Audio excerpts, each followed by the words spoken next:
हर युवा को अगर आप स्किल एजुकेशन या स्किल्ड उसको बनाएंगे तो निश्चित रूप से वो जॉब क्रिएटर होगा। हाँ सर, गवर्नमेंट जॉब के लिए बहुत ऑब्सेशन है। जब टीचर होते थे तो बड़े सम्मान की दृष्टि से देखा जाता था। गुरु साक्षात परम ब्रह्म तस्मै श्री गुरुवे नमः।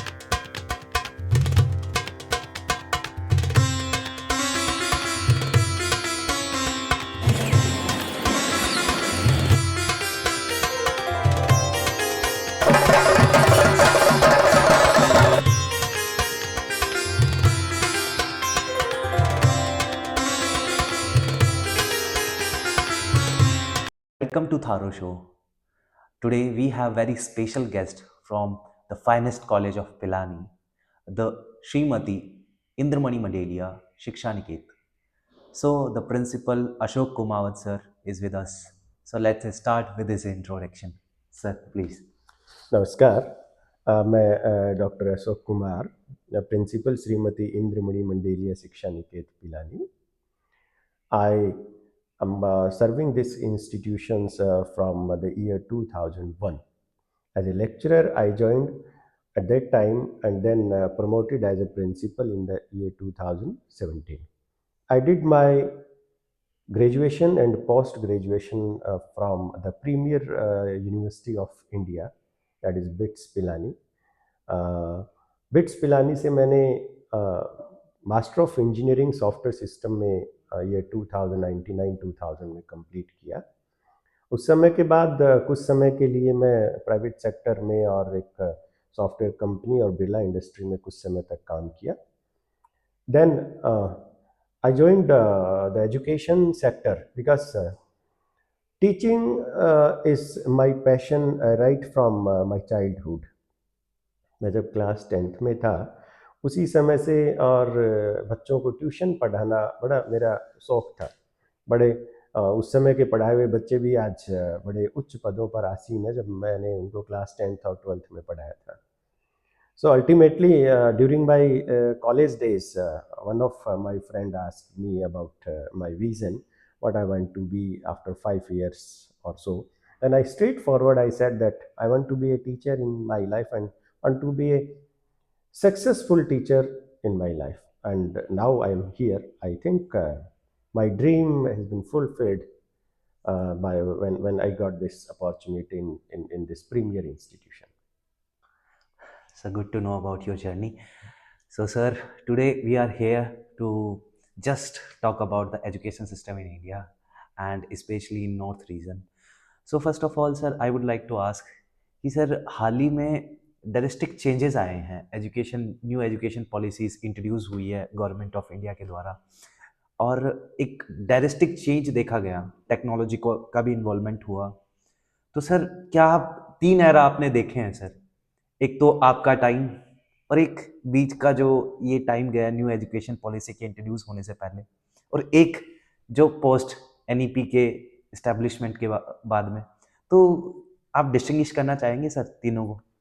मैं श्रोताओं को बताना चाहूँगा कि मैंने ईयर 1990 में I passed my secondary school and the new education policy second time when it was introduced in the year 1986, this was a change जब उस समय और 10th के बाद 11th तक स्कूल हुआ करती थी और उसके बाद 10+2 सिस्टम इंट्रोड्यूस ऐसा नहीं किया था, गया। 10+2 नहीं था, मतलब 11th ही थी। अच्छा, हाँ 11th ही थी ओके। और कॉलेज लेवल के बाद ये शुरू होता था। तो उस समय और 10+2 ऐड करने के बाद ये कक्षा 12वीं तक स्कूल लेवल पर एजुकेशन हुआ। सबसे बड़ा मैं मेरे समय का अगर ये बताऊं तो मुझे याद है कि मेरे साथ में या गवर्नमेंट का ऐसा सिस्टम होता था कि जो बच्चा अगर डिजर्व करता है, एक्चुअली जिसको नॉलेज है वही आगे बढ़ेगा। अदरवाइज ऐसा कोई नहीं था कि उस क्लास में जाके या उस क्लास तक उसको फेल नहीं किया जा सकता। पता नहीं गवर्नमेंट ने कैसे इस चीज़ को ये सोचा, एक पॉजिटिव लिया कि किसी भी बच्चे को क्लास 8 तक फेल नहीं करना है। सर वो ऐसे समय ऐसे हो रहा था ना कि ड्रॉप आउट रेट बढ़ जा रही थी, फिर बाद में जैसे कोई बच्चा फेल हो गया, अगर 8वीं से पहले ही फेल हो गया तो वो ड्रॉप आउट आ जा रहा था, कुछ ऐसी मानसिकता रही हो मे बी। नहीं, ड्रॉप आउट का ऐसा कोई सिस्टम उस समय का अगर हम देखें तो वो ज़्यादा आसान था। अगर बेसिक जो एजुकेशन, स्कूल एजुकेशन की बात करें, सिखाने का जो था वो ज़्यादा अच्छा था कंपेयर करेंगे अपन आज आज के टाइम पे। तो मुझे नहीं लगता कि ड्रॉप आउट कोई ऐसा सिस्टम था कि बहुत ऐसा ड्रास्टिक चेंज हुआ हो कि अचानक, और जैसे 8th में कोई फेल नहीं होगा तो स्कूलों में बाढ़ आ गई हो बच्चों की। क्योंकि बच्चे, पेरेंट्स का उस समय भी ये था कि पढ़ाएं, स्कूल में भेजें। तो कारण ये रहा कि जैसे ही बच्चों को ये पता लग गया कि हमें फेल तो होना नहीं है, जो बच्चे बच्चे हैं वो तो पढ़ते थे, लेकिन जिनको ये लगता था कि हम फेल तो होंगे नहीं, कुछ भी करते रहो, तो ऐसे बच्चों की परसेंटेज धीरे धीरे करके बढ़ती गई जो डिजर्व नहीं करते थे। फिर उस स्कूल का भी एक इसमें ये रहता है ना कि वो अपने स्टूडेंट्स खोना नहीं चाहते थे, तो उन्होंने पुश कर दिया उन बच्चों को कि ठीक है, वो बेफालतू में उनको फेल करके वो नहीं चाहते थे कि ड्रॉप आउट रेट बढ़े, और बिजनेस बनाने के लिए एजुकेशन माफिया। आप ये कह सकते हैं, लेकिन उस समय तक मुझे ध्यान है कि 1995-96, या मैं बात करूं 2000 तक, एजुकेशन माफिया या निजीकरण अगर शिक्षा का हम कहें, उस समय तक नहीं हुआ था। हमारे टाइम पर या तो सरकारी स्कूलें थी, या जो स्कूलें थी, जैसे किसी भी एरिया में, हम शहर में बात करें, स्कूलें थी तो बड़े सेठ साहूकारों की, और एक शिक्षा प्रदान करने के लिए ही वो खोली गई थी। उनका मकसद कोई व्यवसाय करना नहीं था शिक्षा का। सर मेरे को एक डेटा सुनने में आया था, मतलब I I don't know how much I correct, but कि मेरे को ये सुनने में आया था कि 400 से 500 स्कूलें बीटी के द्वारा संचालित थी, बिरला एजुकेशन ट्रस्ट के द्वारा संचालित थी। उस ऐसा कुछ था, या फिर आज़ादी 400 तो मैं नहीं कहूँगा। आज़ादी के पास में कुछ ऐसा। नहीं, मेरे ख्याल से ऐसा नहीं था। हाँ, लेकिन बिरला एजुकेशन ट्रस्ट की पहुँच जो थी, आज का जो सीकर नवलगढ़ का एरिया है, वहाँ तक थी। तो जो स्कूल और संस्थाएं, एक समय ऐसा रहा कि ये ट्रस्ट का जो गठन हुआ वो तो सन 1929 में हुआ। उससे पहले पिलानी की जो, चाहे बिट्स का हो और अपने और हाई स्कूल जो हैं, कोठी स्कूल, खुडी स्कूल जिनको बोला करते थे, वो इसका पार्ट थी। लेकिन मेनली कार्य क्षेत्र बिरला एजुकेशन ट्रस्ट का जो रहा है, मेरी नॉलेज में वो पिलानी ही रहा। क्योंकि सेठ साहब, बहुत खाली बिरला जी नहीं, बहुत सारे सेठ साहूकारों मंडेलिया ने जी, पिलानी, मंडेलिया जी हैं, पाडिया जी हैं, गोयनका जी हैं, गोयनका जी। ये सब स्कूलें संचालित होती थी बिरला एजुकेशन ट्रस्ट के अंडर ही। क्यों? कारण ये था कि एजुकेशन तो रहे ही, उसके ऊपर तो जांच परख होती ही रहे, प्लस जो एडमिनिस्ट्रेशन था, व्यवस्था जो थी, वो बहुत आसानी से, सुगमता से उस समय हो पा रही थी जब बिरला एजुकेशन ट्रस्ट के अंदर ये सभी विद्यालय आते थे। और अपना एक स्टैंडर्ड उस समय बिरला एजुकेशन ट्रस्ट का था, और सभी संस्थाओं का था। आज के टाइम पे अगर हम देखें तो बहुत सारी संस्थाएं बंद हो गई हैं। कहते हैं कि भी अगर वो भी आज भी अगर बिरला एजुकेशन ट्रस्ट के अंदर संचालित होती रहती तो तो ऐसी अच्छा नौबत अच्छे से नहीं हो आती। रहा होता। हो रहा अब तो था। अपन सर देख पा रहे हैं कि निजीकरण के चलते बहुत सारी जो ट्रस्ट की स्कूल है वो तो बंद ही हो गई हैं, लगभग कोलैप्स ही हो गई हैं। अगर पिलानी के अंदर तो पाड़िया स्कूल एकमात्र लड़कियों की स्कूल थी, तो वो तो एकदम से कोलैप्स हो गई। देखिए, मैं इसमें पिलानी का दुर्भाग्य है, अगर मैं एक लाइन में कहूँ तो, ऐसी संस्थाओं का बंद होना। क्योंकि ये वो संस्थाएं हैं जिनकी जब बनाया गया था तो उद्देश्य खाली और खाली स्कूल खोलना ही था। ये नहीं था कि हम इसको और हॉस्पिटल बना देंगे या कोई और व्यवसाय बना ले। व्यवसाय का वो बना देंगे। इन सभी संस्थानों में जो बेसिक सुविधाएं होनी चाहिए, शिक्षा विभाग या सरकार के द्वारा, वो सभी नियमों की पालना करते हुए थी। आज आप जाके देखिए, गाँव में जाके देखिए, या पिलानी के आसपास के क्षेत्रों में, या पिलानी में भी देख लीजिए। मैं किसी संस्था का नाम उन्हें, लेकिन होते हैं कि वो सुविधाएं उपलब्ध कराना जो इन संस्थाओं में है, रही है, वो संभव नहीं है। तो ये पिलानी के लिए एक दुर्भाग्य की बात है। इसीलिए कहते हैं कि भी इनका कोई अगर प्रॉपर तरीके से संचालन होता रहता तो आज ये स्कूलें इस स्थिति में वो नहीं जाती। व्यवसायीकरण तो निश्चित रूप से हुआ है, उसमें कोई शक नहीं है। उस समय जो था कि बच्चों को, जो सही बच्चा पढ़ने वाला होता था तो वो वही आगे क्लास में जाता था। ऐसा नहीं है कि भी सारे बच्चे उस समय फेल हो जाते थे। हाँ, 2 3 5 उनके स्टैंडर्ड, उसके ग्रेड के अकॉर्डिंग वो पीछे रहते थे तो उनको रिपीट करना पड़ता था। फ़ायदा ये होता था कि जिसने अगर बचपन में ही और कहीं कमज़ोरी रही उसको दूर कर लिया तो हाँ, आगे तो जाके, रेक्टिफाई हो जाता था वो यस, चीज़, और आगे चलकर दिक्कत नहीं आती थी। जो सर आज मैं तो एक चीज़ें देखता हूँ कि लोगों को मतलब बेसिक मैथमेटिक्स नहीं हो पाती है। और मुझे एक एरा याद था कि जैसे आपके टाइम पे तो हाथों पे कैलकुलेशन हो जाती थी आप लोगों की।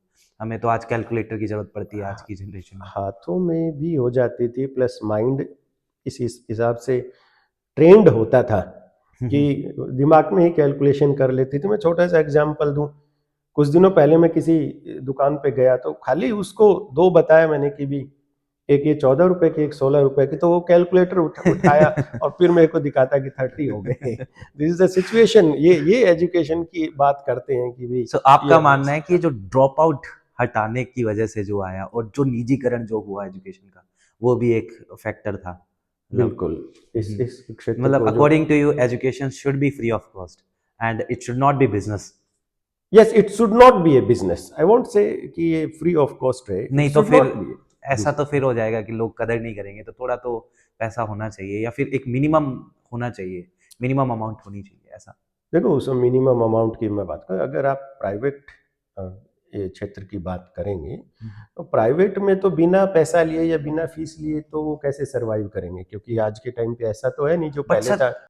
फर्स्ट क्लास की फीस 2-2 लाख, 3-3 लाख, 4-5 लाख रुपए सर के कुछ वो इंस्टीट्यूट्स। सेलेक्टेड वो कह सकते हैं, क्योंकि ऐसे लोग वो जो एडमिशन लेते हैं तो उनके पास पैसा भी कहाँ से आता होगा। ऐसा तो है नहीं कि आम आदमी वहाँ पे जाके या केवल उसी स्कूल से पढ़ा हुआ ही आईएएस यूपीएससी क्लियर करता है या बहुत बड़ा साइंटिस्ट बनता है। अगर उस चीज़ पे जाएंगे तो वो तो मैं नहीं, नहीं, वो नहीं, तो नहीं। एक ट्रू, वो ट्रू, कह ट्रू। दिए कि सबका रहने का या खाने का तरीका अलग हो सकता है और हुँ, उस हुँ। चीज़ों को देखे कि हम, तो वो तो डिपेंड करता है। जी, लोगों ने जी। ये ऐसी स्कूलें खोली हुई तो सोसाइटी ने डिमांड की कि भी ऐसा होना चाहिए।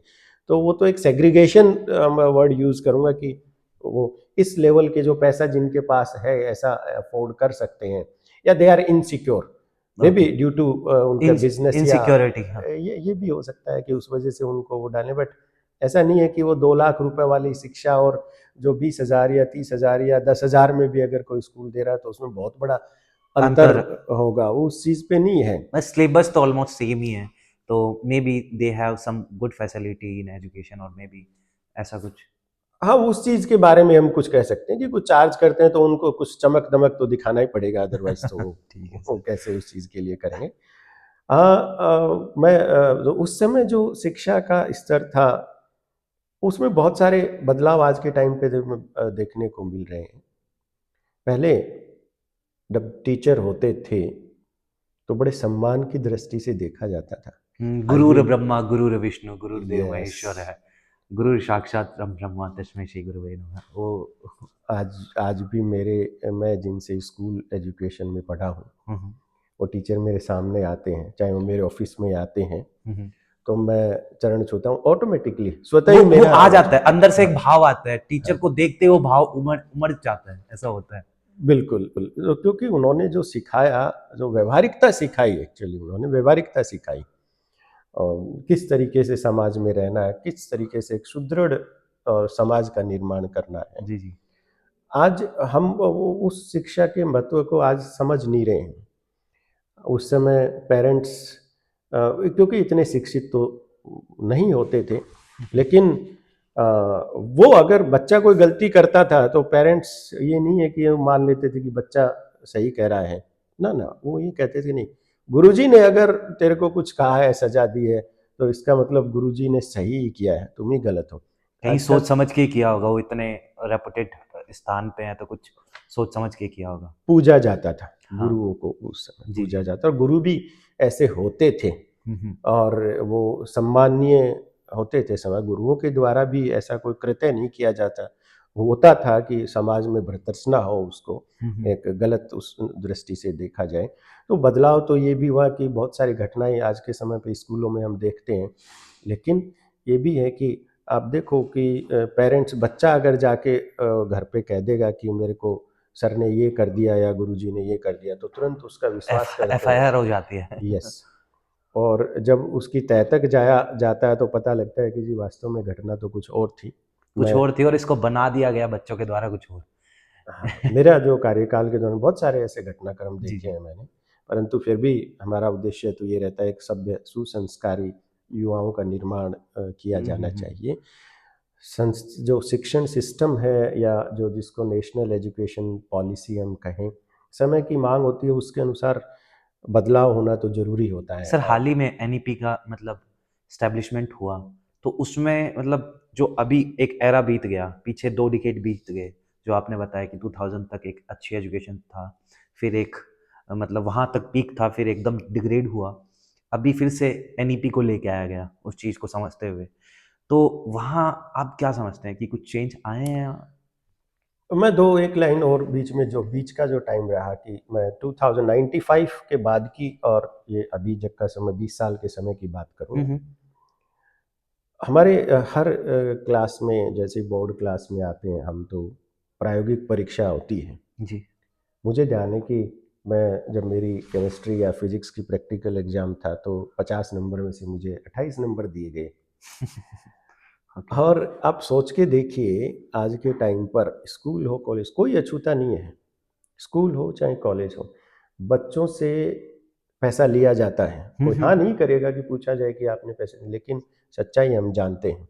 सही बात है। जो बच्चा थ्योरी में मार्क्स लेके आता है 20 और उसके प्रैक्टिकल में मार्क्स होते हैं 50 में से 50 हुँ, हुँ। या 100 में से 100, तो देखिए हम कहाँ जा रहे हैं। जिसको जिस काम का जिस वर्क का, जिस प्रैक्टिकल नॉलेज का मार्क्स असेसमेंट होना चाहिए, वो असेसमेंट वो उसको पैसे से जस्टिफाई नहीं करता एक्चुअली कि जस्टिफाई नहीं करता, पैसे से हो रहा है।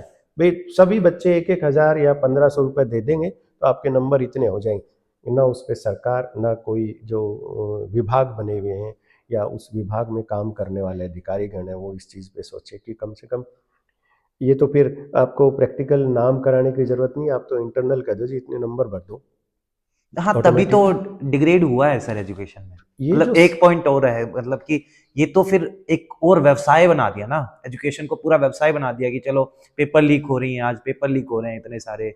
आज मतलब education system is completely collapsed during that particular time. निजीकरण इसका सबसे बड़ा वो था। बिल्कुल, बिल्कुल। कुछ हद तक वो हुँ, दोष है, हुँ। कुछ हद तक, क्योंकि सरकार हो चाहे शिक्षण संस्थान को, सरकार की बॉडी जो हैं, जो जी, जी। संभालती हैं, उनके अंदर जो अधिकारी काम करते हैं वो भी हो, और राजनीतिक प्रभाव जो है वो भी एक मूल कारण है।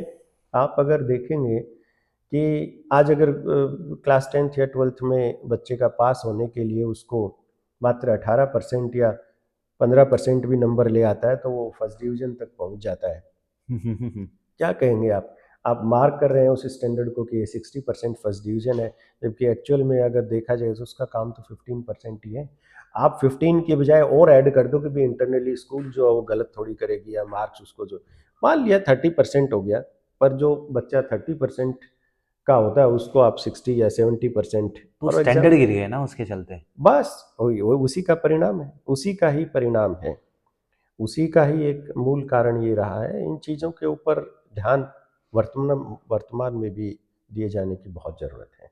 सर हाँ, आपने बहुत ही अच्छा पॉइंट उठाया कि जो मतलब अनवांटेड जो नंबर दिए जा रहे हैं, जो देने नहीं चाहिए, जो डिजर्व नहीं करता, उनको नंबर दिए जा रहे हैं या फिर उनको मतलब किसी तरीके से पुश किया जा रहा है, तो वो गलत है। सर का कहना यही है कि मेरिट के हिसाब से किसी को मतलब आप पुश करो, ऊपर लेके आओ, ये चीज़ ना करें। तो सर आप जस्टिफाइड होना चाहिए, जी, जी, जस्टिफाइड होना चाहिए, जी सर। क्योंकि शिक्षा ही जब मजबूत नहीं होगी तो एक अच्छे देश का और अच्छे भविष्य का निर्माण एक कैसे अच्छा होगा? स्टैंडर्ड तो सेट होना ही चाहिए। होना चाहिए। मैं ये जी, नहीं कहूँगा कि सभी गलत हैं और इस सिस्टम को ही हटा देना चाहिए, पर सिस्टम में बदलाव करना चाहिए, सर व्यावहारिकता उसमें हर आनी चीज़ चाहिए। बदलाव की माँग करती है, हाँ, हर चीज़। तो वो उसमें होना चाहिए। जी सर। तो और एक ये आपने सर अच्छा क्वेश्चन उठाया। क्या लगता है एनईपी जो नेशनल एजुकेशन पॉलिसी है, इस चीज़ को काउंटर कर रही है? लेकिन जहाँ तक नेशनल एजुकेशन पॉलिसी का सवाल है, सरकार का जो जो विचार है, जो आइडिया है, वो तो बेहतरीन है, उसमें कोई दो राय नहीं है। हुँ, हुँ। लेकिन हर जो भी पॉलिसी होती है उसमें कमियां भी हो सकती हैं, तो उसकी अच्छाइयाँ भी होती हैं। यहाँ सबसे अच्छी बात ये रही है, क्योंकि जो वोकेशनल एजुकेशन या स्किल बेस्ड एजुकेशन प्रोवाइड करना आज के बच्चों को, या यूँ कहें कि उसको आत्मनिर्भर बनाना, उसके लिए ये एजुकेशन जो पॉलिसी है, नेशनल राष्ट्रीय शिक्षा नीति 2020 जो है उसका मेन फोकस ये, इसको स्टूडेंट सेंट्रिक ओरिएंटेड ज़्यादा बनाया जा रहा है कि स्टूडेंट एक्चुअल में आज का युवा चाहता क्या है और उसके अकॉर्डिंग उसको शिक्षा प्रदान की जाए, ताकि वो देश या समाज के लिए वो स्टूडेंट जो लाइबिलिटी ना बन के एक असेट बने। ये इस एजुकेशन पॉलिसी का वो है भारतीयता का समावेश, समाज एजुकेशन में भारतीय समाज भारतीयता का समावेश इसकी मूल अवधारणा है। अगर हम बहुत सालों पहले पूरा उसमें जाएंगे तो क्योंकि कार्य के आधार पर समाज का वर्गीकरण होता था, मैं उस चीज़ की तो बात नहीं कर रहा, लेकिन आज हर युवा को अगर आप स्किल एजुकेशन या स्किल्ड उसको बनाएंगे तो निश्चित रूप से वो जो हम बात करते हैं कि भी जो लोग उसको फिर बाद में जॉब की ज़रूरत होगी। जॉब की वो जॉब क्रिएटर होगा। हाँ, सर आपके बारे में थोड़ी सी रिसर्च की थी, मतलब थोड़ा सा पता किया, तो आप भी स्किल करने में लगे रहे हैं। अपने पास्ट में भी आपने बहुत लोगों को स्किल भी किया है, बहुत लोग आपके स्टूडेंट इंडस्ट्रीज़ में भी हैं, और आप अपने लेवल पे कॉलेज में भी बहुत अच्छा कर रहे हैं। तो उसके बारे में थोड़ा सा सर, कि और लोग आपसे मोटिवेट हो कुछ करें। मैंने जैसे बताया कि भी पढ़ाना और पढ़ना और पढ़ाना मेरा पैशन है, मुझे अच्छा लगता है। आज अगर मुझे कोई ये कह दे कि आपको और 8 घंटे लगातार क्लास में पढ़ाना है, टॉपिक कोई भी दे दिया जाए या मेरा पसंदीदा टॉपिक हो, तो बच्चे अगर बैठे रहेंगे तो मैं 8 घंटे भी लगातार उनको पढ़ा सकता हूँ। तो जिस समाज ने, जिस सिस्टम ने मुझे अगर इस लायक बनाया है कि मुझे किसी चीज़ का ज्ञान है तो मैं बांटूंगा, निश्चित रूप से वो बढ़ेगा। जब मुझे लगता था कि कॉलेज में मैं काम करते हुए ये महसूस होता था कि कहीं मेरा ज्ञान जो है या नॉलेज जो है उसका भरपूर या सही सदुपयोग मैं नहीं कर पा रहा हूँ, तो मुझे खुद को महसूस होता था। I thought let's start something new, क्योंकि बच्चों को क्लासरूम एजुकेशन और एक प्रैक्टिकल एजुकेशन में दोनों में डिफरेंस होता है। Then I started to provide training or internship or education, you can say, in the field of computer science, because यही मेरा एक मेरा मूल सब्जेक्ट वो रहा है। मैंने 2009-10 से ऐसा शुरू किया, एक प्रयोग के तौर पे इसको शुरू किया। सो उस समय मुझे महसूस हुआ कि इस तरीके की एजुकेशन की ही वास्तव में ज़रूरत है। एक समय था सुबह सो आपने कॉलेज पहले से अपने लेवल पे एजुकेशन पॉलिसी का निर्माण कर दिया। आप ये कह सकते हैं। उस समय देखिए कि बच्चों की ऐसी भीड़ आती थी, मैं किसी पर्टिकुलर उसका नाम नहीं लूँगा, लेकिन भीड़ आती थी कि 10-10, 20-20 बच्चों के, सर ये हमें ये चीज़ सीखना है, आप हमें इसका समय दीजिए। तो रात 10-11 बज जाते थे मुझे। सर ये आपकी उदारता है एक्चुअली, इतना अपना फैमिली टाइम से हटके देना। मतलब आजकल तो एक डिबेट छिड़ी हुई है पूरे देश में कि 70 घंटे काम करना चाहिए या नहीं करना चाहिए, बट आप अपने लेवल पे दे रहे हो, फैमिली टाइम से हटके अगर बच्चों को दे रहे हो 10-10, 11 बजे तक पढ़ाना। सर मेरे को भी मेरे बहुत सारे टीचर्स याद है जो सुबह भी मेरे को 5 बजे भी उठ के पढ़ाया है, मेरे कुछ प्रोफेसर्स ने, और रात को भी मतलब 12-12 बजे तक उन्होंने 2-2 बजे तक भी पढ़ाया है sir. So I am very thankful to those teachers. So उसका मैं श्रेय मेरे माता पिता और भाई बहनों परिवार को दूंगा, क्योंकि आज वो भी आपको हम समझते हैं कि ठीक है। समझते हैं और आज भी हम संयुक्त परिवार में ही रहते हैं। 15-16 मेंबर्स का परिवार है, तो ऐसा नहीं है कि सबके अलग अलग घर बने हुए, एक ही घर में, और हम सब आज भी उसी छत के नीचे रहते हैं। बच्चे भी उसी में पले बड़े हैं, तो मुझे कभी परिवार या उसकी वो चिंता नहीं रही चिंता कि नहीं रही, हमें चिंता संभाल लेता है कोई नहीं। ना कोई की, ठीक है। तो हाँ, यही तो सबसे दैट्स स्ट्रांग पार्ट थी स्ट्रॉन्ग। सर हमारे इंडियन सिस्टम की, कि संयुक्त परिवार है जो आज न्यूक्लियर फैमिली में कन्वर्ट होते जा रहा है। तो बड़ी अच्छी बिल्कुल बात जो कही है। सर। तो सर वो जो एजुकेशन पॉलिसी जो आ रही है उसके एडवांटेज तो आपने बताया कि स्किल और वोकेशनल ट्रेनिंग के थ्रू वो किया जाएगा, बट लैक, आपको कहीं लैक नजर आता है सर उसमें? लैक नज़र ये आता है कि इफ़ेक्टिव इम्प्लीमेंटेशन उसका हो पाएगा क्या? उसकी जो चैलेंजेज़ है ना, वो सबसे बड़ा चैलेंज है। क्योंकि हर क्षेत्र में मैं तो एजुकेशन में भी ये कहूँगा कि भी माफ़िया एजुकेशन माफिया। बैठे बैठे माफ़िया बैठे हुए हैं।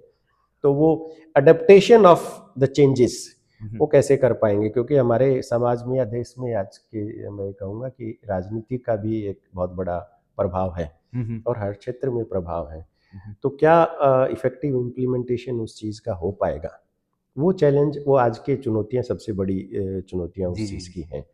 तो मैं पीछे दिनों किसी कॉन्फ्रेंस वर्कशॉप में थे, तो वहाँ पे बड़े एक जो एजुकेशनिस्ट हैं, उन्होंने कहा कि बड़ा अच्छा भी लगा कि ये जो एजुकेशन पॉलिसी है, नेशनल एजुकेशन पॉलिसी, अगर ये प्रॉपर तरीके से इम्प्लीमेंट हो गई, तो ये वास्तव में हमारे प्राचीन भारत का गौरव लौटाएगी।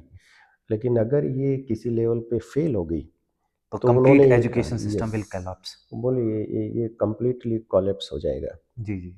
क्योंकि फिर जो संभालना है ना, फिर ना वो तो आप बहुत पीछे वाला मुश्किल है। सिस्टम आप उसको, अडॉप्ट कर पाएंगे। हाँ, और न और आप ये कर पाएंगे तो आप कहीं के नहीं रहोगे फिर बाद में आप। बिल्कुल, बिल्कुल। तो जी ये आज एक हर नागरिक, एक हर शिक्षण संस्थान, हर व्यक्ति की और ज़िम्मेदारी है जी जी। भारत के उसकी, कि वो इस चीज़ को समझे और उसमें सरकार का और जो भी पॉलिसी मेकर्स। बनाने वाले हैं, उन सब का सहयोग करे और हर संस्थान अपने लेवल पे अपना अधिकतम देते हुए और एक सक्सेसफुल समाज और इस पॉलिसी को सफल बनाए। एक अच्छे भारतीय समाज की अवधारणा जो वास्तव में रही है, वो इसी शिक्षा नीति के अनुसार है। जी तो जी। मुझे लगता है कि हमारे युवा और जो भी स्कूल संचालक संस्थाएं जो चला रहे हैं, शिक्षा विभाग है, वो इतना सक्षम है कि इस चुनौती को भी स्वीकार करते हुए और एक सक्सेसफुल इसको बनाएगा, जो नेशनल एजुकेशन पॉलिसी 2020 है, और हम सभी उसके भागीदार होंगे। ये हमारा एक सौभाग्य होगा कि एक बदलते हुए सामाजिक परिवेश में और हम अपनी सहभागिता निभाएंगे और इस सरकार की इस पॉलिसी को सफल बनाएंगे। तो कमियों का ढूंढने के लिए तो बहुत सारी होती हैं, बट अभी क्योंकि शुरुआत में है, तो हम कमियां इसमें ना ढूंढ के ये कहेंगे कम्युलेटिवली एफर्ट लगाएं कि कि ये यस, सही हो जाए। जी बिल्कुल, जी सर। वही वही होना चाहिए। सर बहुत ही अच्छी बात बताई आपने सर। एक मेरा एक मतलब क्यूरियोसिटी थी ये जानने की कि जैसे साउथ के अंदर लोग ज़्यादातर जाना नहीं चाहते हैं गवर्नमेंट जॉब की तरफ। वो सोचते हैं कि प्राइवेट जॉब में उनका फ्यूचर है, क्योंकि साउथ में बहुत सारी इंडस्ट्रीज़ भी हैं और बेंगलुरु तो सिलिकॉन वैली ऑफ कंट्री के नाम से विख्यात है। तो नॉर्थ इंडिया में मैंने एक चीज़ देखी है सर यहाँ पर कि गवर्नमेंट जॉब के लिए बहुत ऑब्सेशन है युवाओं के अंदर। यहाँ कंपटीशन चल रहा है कि गवर्नमेंट जॉब निकाल लें। जैसे वेस्ट में हम देखते हैं तो वहाँ कंपटीशन चलता है कि भाई नोबेल प्राइज़ कौन लाएगा, कौन एक रिसर्च पेपर लिखेगा, कौन पेटेंट ले लेगा इस साल। तो ये कंपटीशन चल रहा है वहाँ पर, और यहाँ पर चल रहा है कि गवर्नमेंट जॉब। तो ये आपको नहीं लगता कि गलत हो रहा है हमारे हिंदी बेल्ट में? देखो, मैं हिंदी और उत्तर या दक्षिण भारतीय तो इसको ना कहते हुए, एक जरूर ये बात है जो मैंने पहचानी है, जो मैं नॉर्मली बच्चों के साथ शेयर भी करता हूँ, क्योंकि मैंने कुछ समय साउथ इंडिया में भी बिताया है। हम्म।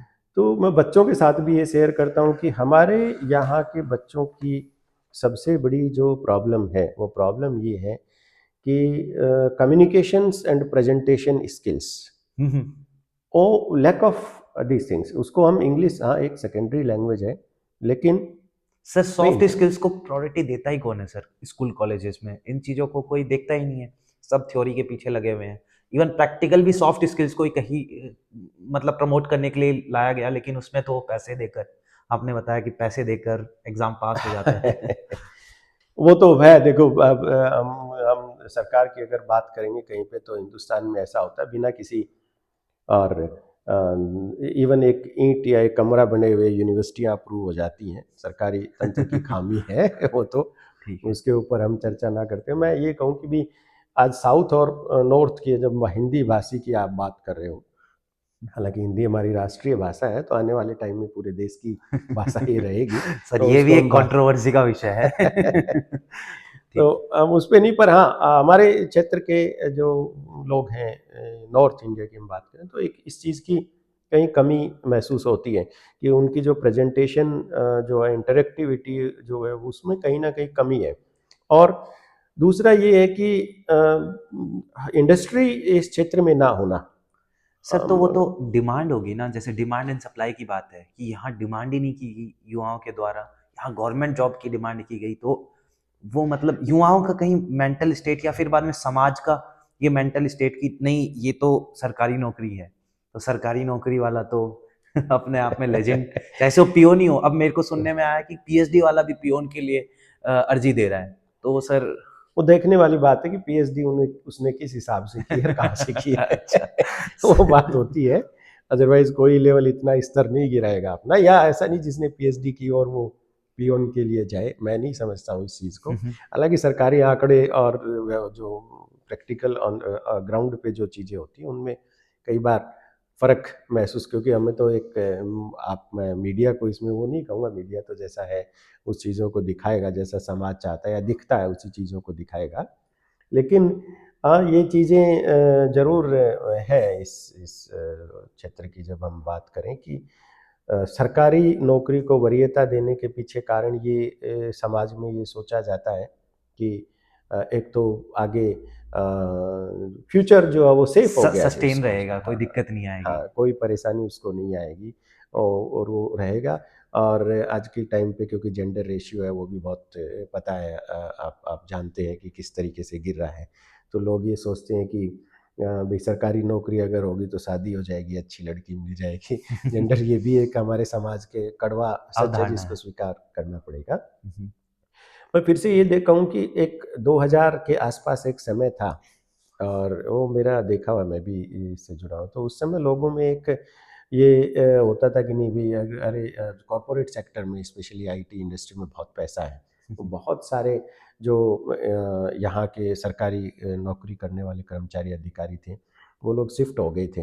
ओह, उस वो एक समय था, अगर आप रिसर्च अगर अपना निकाल के देखेंगे उस समय आपको पता चलेगा कि डिक्लाइन इन गवर्नमेंट जॉब्स उस समय आया था। लोग गवर्नमेंट नौकरी छोड़ के और प्राइवेट सेक्टर में जाने लगे थे।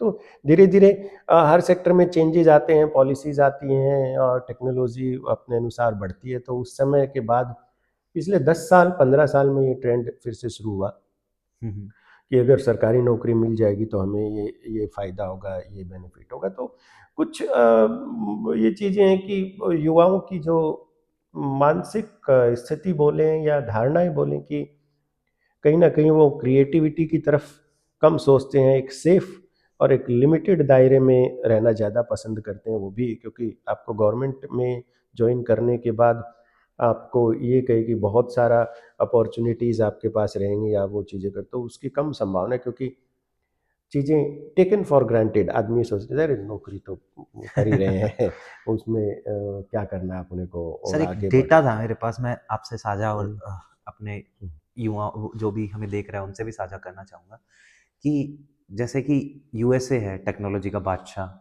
तो उसके पास में आज एआई इतना इमर्जिंग टेक्नोलॉजी के रूप में उभर के आ रही है, तो उसके अंदर उनके पास में जो पेटेंट है वो वो 6000 हैं। 6000 हैं। और चाइना के पास मतलब लगभग सर 3 गुना उसका, मतलब 30,000 के लगभग कुछ इतने पेटेंट, मतलब 5 गुना सर, लगभग 5 गुना, हाँ। और इंडिया के पास में सिर्फ़ और सिर्फ़ मात्र 1500 सर। तो सर ये कैसे हम डेवलप्ड नेशन या फिर विश्व गुरु 1500 से। वही बात है ना कि देखो ये इट्स मैटर ऑफ रिसर्च, और रिसर्च फील्ड की हम बात करें उसके लिए है। हम तो बोलते हैं कि सर एआई आज की डेट में सब कुछ चेंज करके रख देगी, बट सर आज आज भी एआई में भी अगर ये चाइना और यूएसए ही डोमिनेट करेगा तो इंडिया अपना वर्चस्व कैसे स्थापित करे कि मतलब युवा है जो हमारे यूथ है वो तो तैयारी कर रहे हैं गवर्नमेंट जॉब की, और वो लोग तैयारी कर रहे हैं पेटेंट लाने की, तो वो तो सर। ये परसेंटेज की हम बात करते हैं, ये नहीं है कि हर व्यक्ति, हर बच्चा ही गवर्नमेंट जॉब के लिए जाता है, क्योंकि सर रिजर्वेशन क्या आप पॉलिसी। नकारोगे कि 3 में से 2 बच्चे आज गवर्नमेंट जॉब की तैयारी कर रहे हैं। आप कुछ हद तक सही है उस चीज़ के लिए, पर मैं एक एरिया स्पेसिफिक की बात करूँगा। आप ये कहें कि पूरे देश की जो हमारी युवा शक्ति है वही सारे सरकारी नौकरी की तरफ ही देख रहे हैं, हम्म, ऐसा भी नहीं है। जी पर जी हाँ, क्योंकि मैं फिर से उसी चीज़ पे आऊँगा कि राजस्थान का या अपना जो एरिया सेठ साहूकारों का रहा है। जी जी उद्योग धंधे लगाने के पीछे सबसे बड़ी आवश्यकता ये रहती है कि क्या उस क्षेत्र में वो रिसोर्सेस अवेलेबल हैं, जैसे पानी सबसे जी जी बड़ी एक आवश्यकता रहती है। जी जी तो इस एरिया में और इन जो राजस्थान में पानी की तो हमेशा उस चीज़ की समस्या रही है। तो इंडस्ट्रियों का ना पनप पाना एक मूल कारण रहा है। या तभी युवाओं का कि ठीक है अभी अब गुजरात की आप बात करके देखेंगे तो वहाँ आप जाके पूछ के देखो किसी से गवर्नमेंट जॉब की, तो गवर्नमेंट जॉब के बारे में सोचता ही नहीं है अगला, क्योंकि वहाँ इंडस्ट्री और बिजनेस इस तरीके से फ्लरिश कर रहा है जी जी कि वो क्यों सोचेंगे। यहाँ जो है वो ये प्रॉब्लम रहती है कि एक अगर दुकान या कोई बिजनेसमैन अपना करता है तो भी वो एट द एंड दिन में क्या अर्न करने का कर लेगा, मंथली उसकी इनकम क्या रहेगी, बहुत सारी चीज़ें रहती हैं। तो अब गवर्नमेंट में ये है कि एक चीज़ तो फिक्स होगी कि हाँ जी महीने सैलरी जो है वो तो इतना तो आती फिक्स है। आती रहेगी, तो हम्म, अपनी लाइफ को उसी के अकॉर्डिंग वो सेटल कर लेते हैं। हम्म। लेकिन धीरे धीरे आने वाले टाइम में सरकार की जो नीतियां हैं या जो भी हम नई जो नेशनल सर एजुकेशन अभी भी पॉलिसी। एक नई न्यूज़ मेरे को सुनने में मिली कि जो बीएसएनएल है उससे भी कुछ 19,000 एम्प्लॉयज़ को अब वॉलेंटियरली रिटायरमेंट दिया जा रहा है सर, कि वो अपना प्रॉफिट दिखा सके। तो अब गवर्नमेंट भी रिसेशन कर रही है सर। अरे इस विषय पे अगर हम बात करेंगे तो गवर्नमेंट वाले अपने लिए पीछे पड़ेंगे कि भी ये आप इस चीज़ के लिए कैसे बोल रहे हैं कि हम कोई काम नहीं करते क्या। और आदमी काम करता है, और लेकिन कहीं ना कहीं कहीं चीज़ की कमियां होती हैं। आप अगर इसका एग्जाम्पल अगर देखने लगे तो बीएसएनएल के कंपैरिजन में चाहे रिलायंस हो चाहे और एयरटेल हो, सभी कंपनीज किस तरीके से काम करें, क्योंकि वो कर्मचारियों से काम करवाती हैं। उनको ये नहीं है कि भैया हमने कर दिया आज तो टाइम हो गया, और ये देखने के लिए नहीं है। उनको काम टास्क दिया तो टास्क बेस है, उनको करना पड़ता जी जी है। लेकिन कहीं ना कहीं गवर्नमेंट में एक एम्प्लॉय वो तो कर लेगा, नहीं नहीं हुआ तो इट्स नॉट माय ड्यूटी कि मैं उसके लिए कोई और एक्स्ट्रा एफर्ट्स करूं उस चीज़ों के लिए। गवर्नमेंट चाहती है कि जो हर व्यक्ति जिसको जो टास्क दिया हुआ उस चीज़ को काम करे, अपग्रेड करे अपने आप को।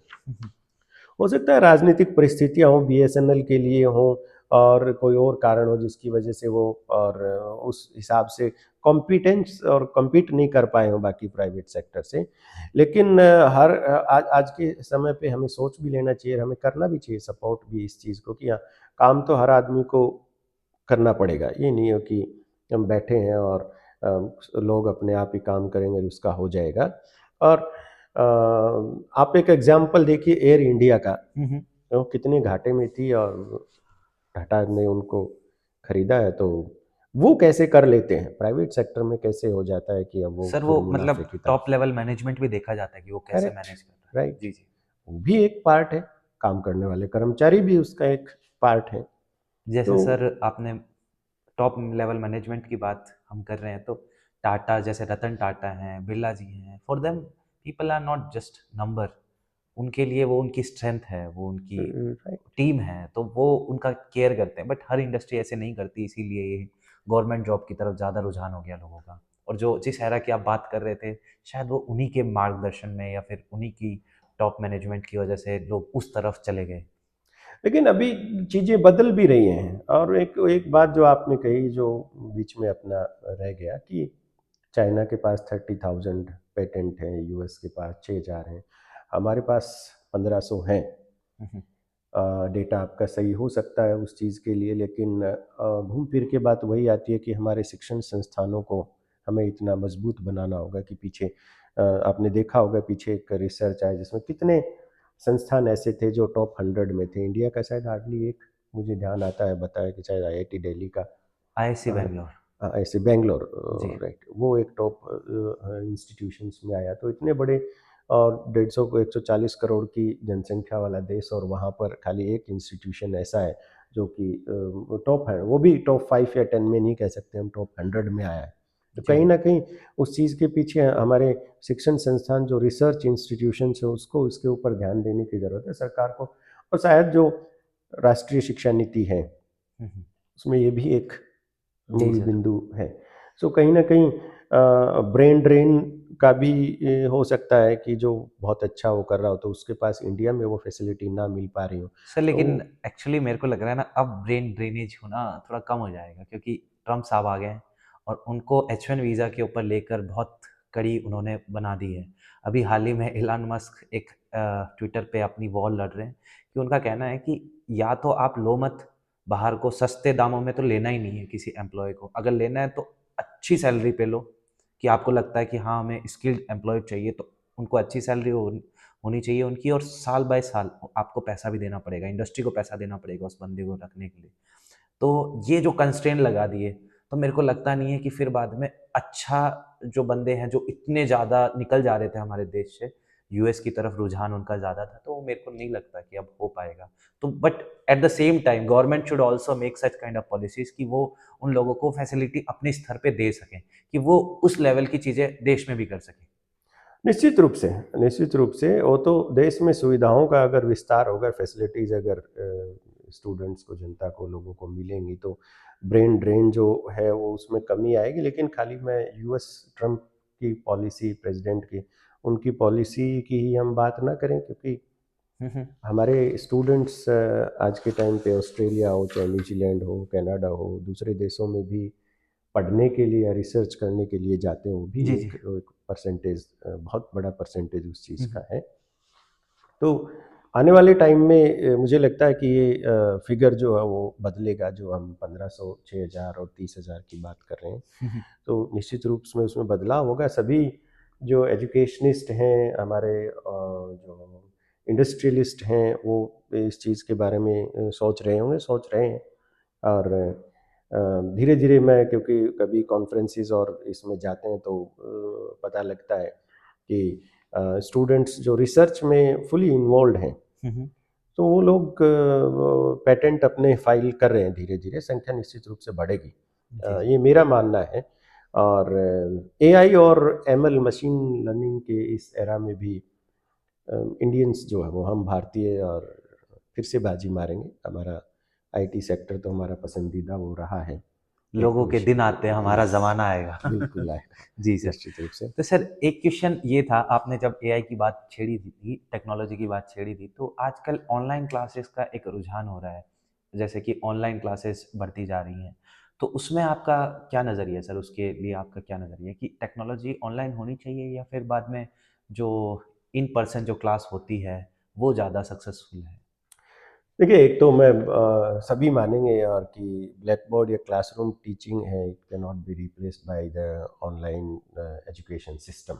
हुँ, हुँ। और ऑनलाइन एजुकेशन सिस्टम में खामियां तो सभी में रहेंगी, लेकिन वो कभी उसको रिप्लेस नहीं कर सकता। वो इंटरेक्शन जो स्टूडेंट्स और टीचर का क्लासरूम टीचिंग में हो सकता है, वो ऑनलाइन टीचिंग में कभी भी नहीं हो सकता, उस लेवल का कभी भी नहीं हो सकता है। जी, जी। लेकिन क्योंकि समय के अनुसार अपने को चलना होता है, हुँ, हुँ। आजकल जो हमारी नेशनल एजुकेशन पॉलिसी, फिर से वो कहती है कि मल्टी टैलेंटेड युवाओं को होना पड़ेगा। हुँ, हुँ। आज एक, multitasking. Yes, multitasking, multi talented, okay. Multi talented, ये वर्ड मैं यूज़ करूँगा, क्योंकि आने वाले समय में अगर मैं खाली टीचर की बात करूँ तो टीचर को हिंदी पढ़ाने या इंग्लिश पढ़ाने वाला टीचर है, उसी को नौकरी मिल जाएगी, नॉट नेसेसरी।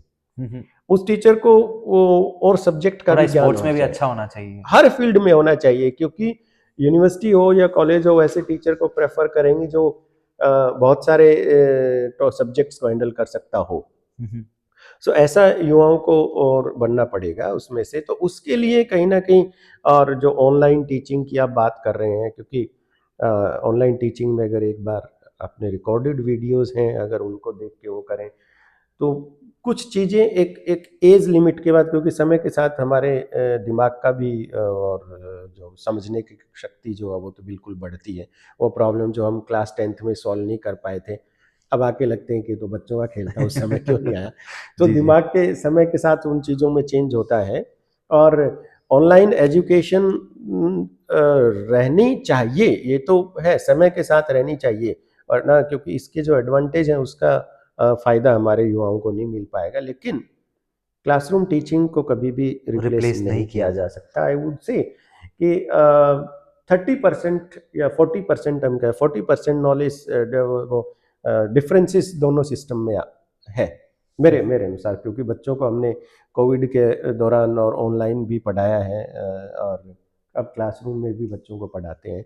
तो उनके नॉलेज में स्पेशली जो राइटिंग स्किल्स हैं वो तो है ही हैं, हुँ, हुँ। क्योंकि बच्चों में उस समय जब खाली ऑनलाइन क्लासेस पे बैठे रहे बच्चे, तो उनकी राइटिंग स्किल्स जो थी, आज भी वो बैच चल रहे हैं, आने वाले 2 4 5 साल में पूरा बैच निकलेगा, तब वो देखने को मिलेगा। जो बच्चा लिख नहीं पा रहा हो सही तरीके से, अपने हुँ, हुँ। आइडियाज़ हैं उनको ऑन पेपर नहीं कर पा रहा हो, तो वो सबसे बड़ी कमजोरी उस समय ऑनलाइन एजुकेशन में देखी गई थी। जी, और जी। एक और भी बात, थी जो सबसे बड़ी बात है, क्योंकि ऑनलाइन एजुकेशन में एक साथ हो सकता है 100 बच्चे या भी 200 बच्चे स्टूडेंट्स और कनेक्टेड हैं। जो टीचर है वो तो ये देखेगा कि हेड काउंट करेगा कि मेरे पास इतने स्टूडेंट अभी एट ए टाइम पढ़ रहे हैं और वो they have paid the fees.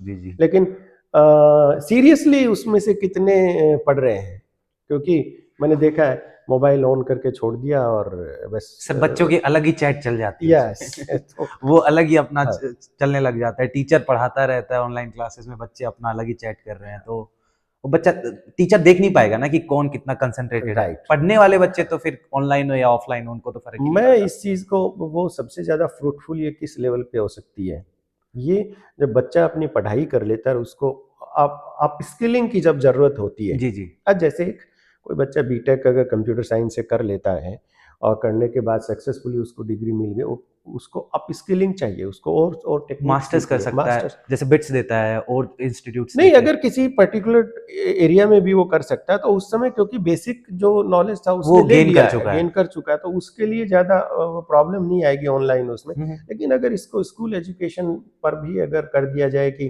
Coaching institution खुले हुए जो ऑनलाइन प्रोवाइड करते हैं, मैंने देखा है एक दो कोचिंग इंस्टीट्यूशंस का और फ्रेंचाइजी का कॉन्सेप्ट की, और टीवी एलसीडी पे चला दिया और वो रिकॉर्डेड वीडियो है वो देख रहे हैं, तो that is not at all effective at least at school level. हाँ, ग्रेजुएशन करने के बाद और अगर उस पे जाते हैं ऐसे ऑनलाइन कोर्सेज या ऑनलाइन एजुकेशन पे to upgrade their skills, oh that is certainly it's beneficial, उस चीज़ के लिए मैं ज़रूर कहूँगा। सर आपने स्किल अपग्रेडेशन की बात कही, हाँ, तो आपको क्या लगता है कि युवाओं के कौन से पर्टिकुलर स्किल्स हैं जो कि मतलब उनको एक्वायर करनी चाहिए, मतलब इस पर्टिकुलर एरा में? मैं तो सबसे बड़ी बात तो एक अच्छा इंसान होना बहुत ज़रूरी है। अ, आज की जो मैं उस स्किल या उस ज्ञान की पैरवी करूँगा सर वो कि है एक ना अच्छा कोट, ऑनेस्टी डिमांड में ज़्यादा है बट सप्लाई में कम है। तो अगर एक अच्छा इंसान आज हम बना पाएंगे तो वो वास्तव में बहुत बड़ी उपलब्धि जी जी जी। रहेगी। सो एक अच्छा इंसान बनना आज के टाइम पे बहुत ज़रूरी है। मैं कई बार पूछते हैं, बताते हैं कि भाई आप एक सभ्य नागरिक हो, तो सभ्य नागरिक की क्या परिभाषा होती है? सभ्य नागरिक की परिभाषा ये होती है कि भारतीय संविधान के अनुसार जो अधिकार दिए गए हैं, जो नियम बनाए गए हैं, उसकी पालना अगर मैं करता हूँ और सामाजिक दायित्वों का निर्वहन करता हूँ तो मैं एक सभ्य नागरिक हूँ। लेकिन युवाओं को मैं स्पेशली कहना चाहूँगा कि यातायात नियमों के अंतर्गत ये है कि दुपहिया वाहन में और आप चलाते समय हेलमेट पहनेंगे।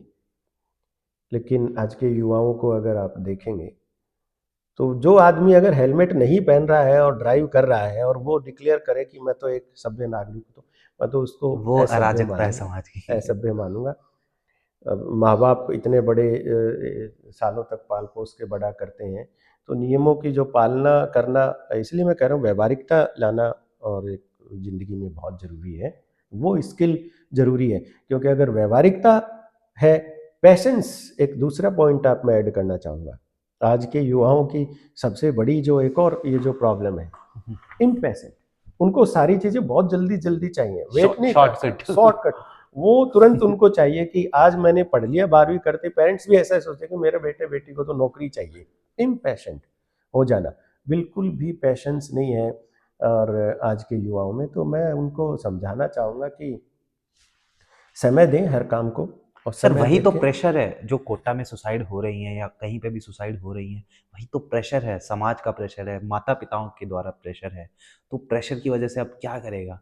एक मतलब मैंने एक इंटरव्यू देखा था, हमारे पूर्वज जो कपिल देव जी थे वो कह रहे थे कि आजकल आईपीएल में खेलने वाले युवा वो कहते हैं प्रेशर है, प्रेशर है। अरे प्रेशर है तो मत खेलो भाई।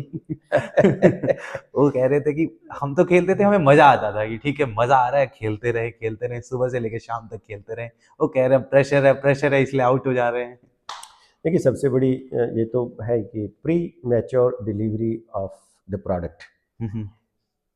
जिसमें मैं बच्चों को, युवाओं को प्रोडक्ट ना कहते हुए मैं एक उदाहरण से समझा रहा हूँ कि प्री मैच्योर डिलीवरी चाहिए होती है, तुरंत हमें वो चीज़ें मिल जानी चाहिए। आप अगर तो उसमें प्रॉपर पोर्शन नहीं होगा ना। एक घिया में भी अगर उसको इंजेक्शन लगा दोगे तो बढ़ जाएगा। तो हाँ, सब्जियों में केवल लौकी की इसकी भी बात ना करके और भी बहुत सारे हैं कि बहुत शॉर्टकट्स उसमें जिंदगी में हर जगह इंसान सोचने लगा है। तो वो जिसकी प्रेशर की आप बात कर रहे हो ना, क्योंकि वो जो कॉलेज लाइफ या स्कूल लाइफ होती है प्रॉपरली अगर उसको किया जाता है तो ये प्रेशर हैंडल करना ही सिखाती है, व्यवहारिक ट्रू, जीवन वेरी ट्रू। सिखाती है। और सबसे बड़ा चैलेंज जिस बात को मैं मेंशन करना चाहूँगा कि आज के टाइम पे कॉलेज एजुकेशन या इवन जो बड़ी क्लासों की हैं उसमें सबसे बड़ा प्रॉब्लम ये आ गई है कि स्टूडेंट्स को क्लासरूम तक लेके आना।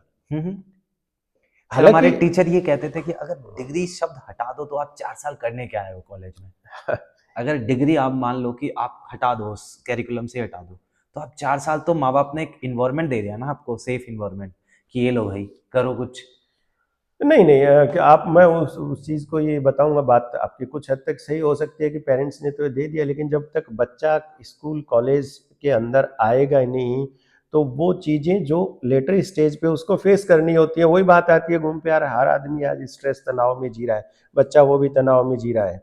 तो वो क्यों? क्योंकि वो उसको एक्चुअली जिस फेज से गुजरना था, जिस रास्ते से गुजरना था, उस रास्ते से उसने वो गुजरा ही नहीं। तो उसको क्या पता चला कि ये रास्ता पथरीला है तो इस पथरीले रास्ते पे कैसे चला जाएगा, और पथरीले रास्ते पे चल के ही एक सुगम और समतल रास्ता उसको मिलता है। सर तो लेकिन मैं आपकी प्रशंसा करना चाहूँगा। मेरे को मेरी रिसर्च से पता चला है कि आप अपने स्तर पे तो हर चीज़ें करते हैं। जैसे कि आप सहज मार्ग जैसे इंस्टीट्यूट्स हैं, उनको भी आप उनको बुलाते हो यहाँ पर, उन लोगों को भी बुलाते हो। जो मेडिटेशन की प्रणाली है उसको भी आपने इंट्रोड्यूस किया बच्चों के साथ, स्ट्रेस रिलीफ करने के लिए। और भी चीज़ें हैं जो आप प्रोवाइड कर रहे हो।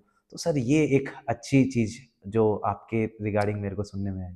मैं हर वो अच्छा काम जो भारतीयता की तरफ और एक सर्वांगीण विकास बच्चों का कर सके, और आज के चैलेंजेस, समय के जो चैलेंजेस हैं उन चैलेंजेस को फेस कर सके सक्सेसफुली, टू ओवरकम ऑल दो चैलेंजेस, मैं वो सारी एक्टिविटीज़ पहले खुद सीखना चाहता हूँ और सीखता हूँ, और फिर बच्चों को मैं नहीं सर, चाहता हूँ यही उसमें यही सबसे इनकलकेट बढ़िया है करने की कि जिस पाथ पे कोशिश खुद ही रहती नहीं है। चले उस पे किसी को क्या मार्गदर्शन करेंगे। बिल्कुल बिल्कुल। तो हम्म, और ये तो हमारे भारतीय समाज की, चाहे वो योग की बात करें या चाहे मेडिटेशन की बात करें, सहज योग प्रणाली जिसकी आप बात करें, वो सभी बच्चों में वो गुण, वो उनकी एकाग्रता के लिए और एक सात्विक शुद्ध अच्छा और नागरिक बनने के लिए आवश्यक होती है। हम्म, ये इन चीज़ों का पार्ट बहुत बड़ा रोल होता है, वही बात आती है एक अच्छा नागरिक, एक अच्छा इंसान बनने के लिए।